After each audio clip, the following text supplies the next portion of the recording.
Miten kokki tekee pikkelöintiliemen himassa? Otetaan tähän tällainen vähän erityylinen video, eli mä näytän miten mä ihan oikeasti, kun mä teen jotain pikkeliä, ihan mitä vaan pikkeliä, riippumatta siitä, että mitä kasvista mä sinne pistän, niin miten mä duunaan sen liemen. Se on siis 1, 2, 3 menetelmä, 1 osa vetikkaa, 2 osaa sokeria, 3 osaa kuumaa vettä. Aloitetaan etikasta.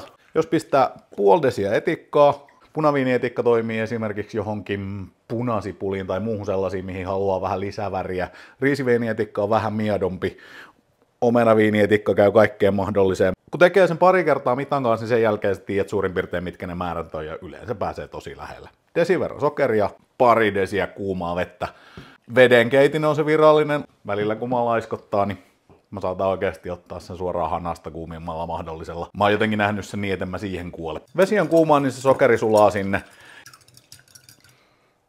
Noin, se oli sillä selvä. Mulla on tänään haluttuna kasviksena tomaattia, näin jossain burgeripaikassa, että oli tehty pikkelöityä tomaattia burgerin väliin.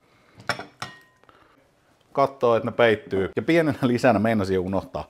Jos haluaa sinne vähän jotain henkilökohtaista makua, niin Mishclosen Magic Dust esimerkiksi toimii kivasti. Se olisi kannattanut sekoittaa tuossa alkuun, mutta minähän unohdin sen. Niin saa siihen pikkeliliemeen jonkun semmoisen pohjamaun, ettei se ole pelkkä se. Ja sitten annetaan olla se vähintään tunti, vaikka yö ylittäkin.